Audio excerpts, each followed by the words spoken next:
I have a similar thing with Hypercrush where we like did our thing. Do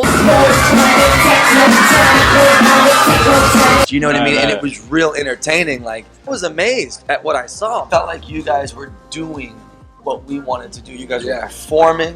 You guys were making money at it. You was, you know. We learned, I mean, we definitely learned a lot from you guys. You guys let us put a banner, like, check out these dudes. Like, these are our friends. Check out those dudes. You said, you know, we're going to try to book you and you guys can open up for us. And so it was like your fans saw, you know, you guys, and then they were introduced to us, but that was because of you guys. You know what I mean? And that's, and I was always saying, like, man, that is so cool that they're doing it. I don't know why exactly that they were. Our plays may have been like 500, 600 plays a day. Your plays jumped up to like 40,000 plays. And,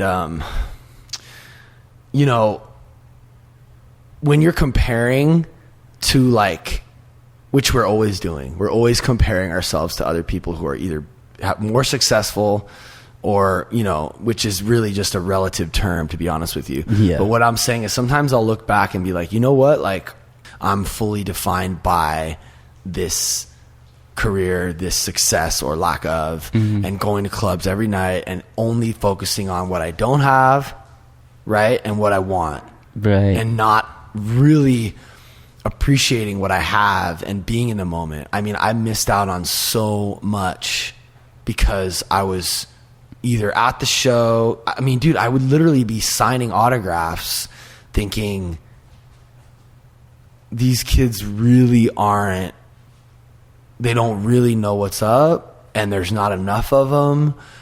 And I just would constantly be wanting more. It wasn't enough. It just, I was like, all right, this is just a part of, this is just a step in the direction of where I want to be. But until I'm there, I'm not going to be able to take a breath and celebrate.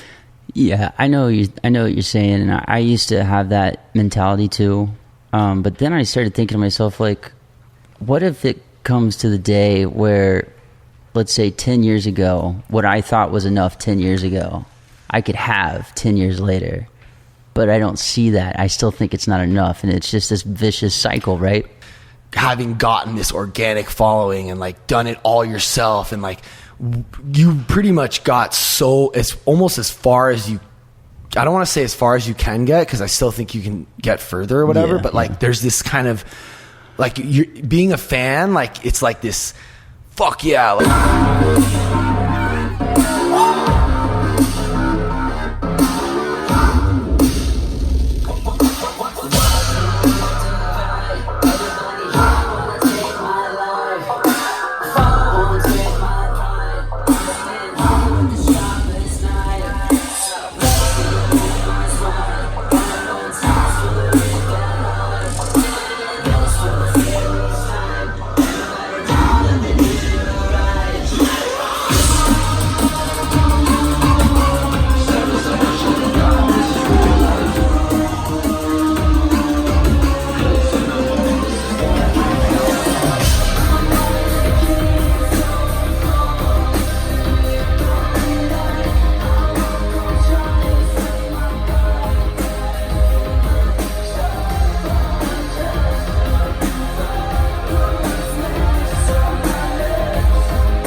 Boy Epic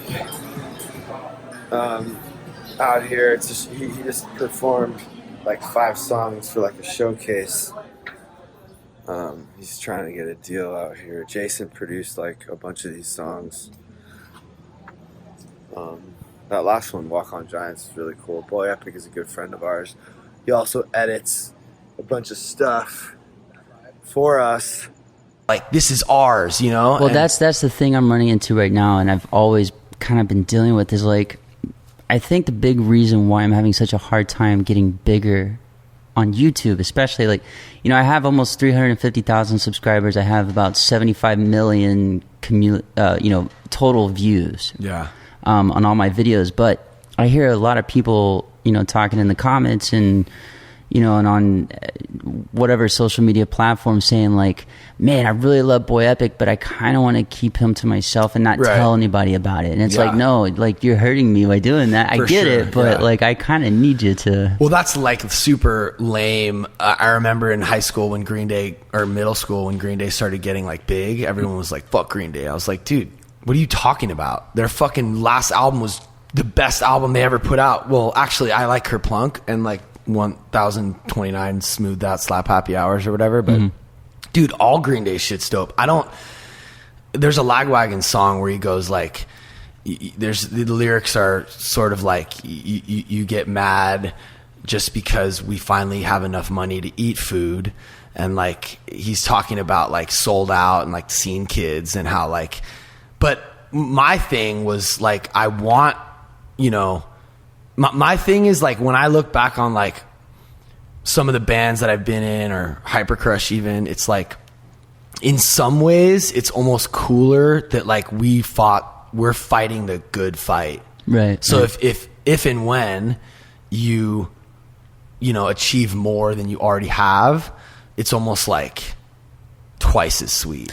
Yeah, no, I agree. Yeah. Or even if nothing, if you never achieve anything, like you've already done so much and it's so rad and you're so talented and you're going to go on to do, like, there's this saying like, no one ever fails. We just like give up. Right.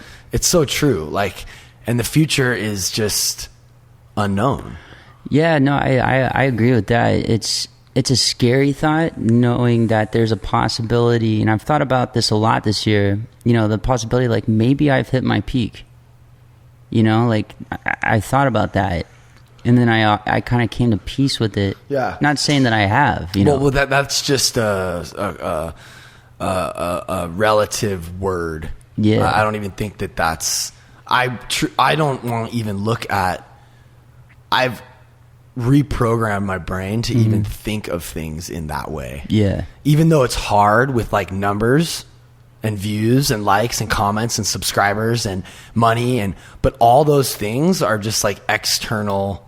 It really all is kind of bullshit when you really think about it. I know for me, I'm just driven by this insecurity and this fear, and those numbers and likes and all that stuff just like either reinforces my insecurity or like validates me. And that's really what I'm here to, what was motivating me in the beginning, that's since then like sort of changed through like all the shit I've been through, which is like, even if we do get what we think or what society thinks is like the success or the peak or it's almost like it doesn't mean anything unless it makes us happy or it makes us feel fulfilled, which we actually can have now. Right. Which is kind of a trip to reprogram how you think about things. But yeah, I mean, I remember when I first started on YouTube, I was I was so concerned with, and I'm still kind of concerned, obviously today. But yeah, I can tell. As time has gone on, you know, I've started not caring less, but I stopped looking as much at the comment section or how many likes I get, how many dislikes did I get, how many views did I get. You know, obviously it's important for me to be aware of those things, but you know, the most important thing is just to keep focused on the content you're making. Yeah. Right? You know, and enjoying the process. Yeah. Cause if you focus on too much on the other shit, man, like you're just going to drive yourself nuts. Fuck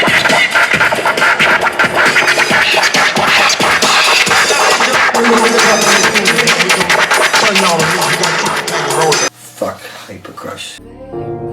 I'm so cold. How could you love me when I'm so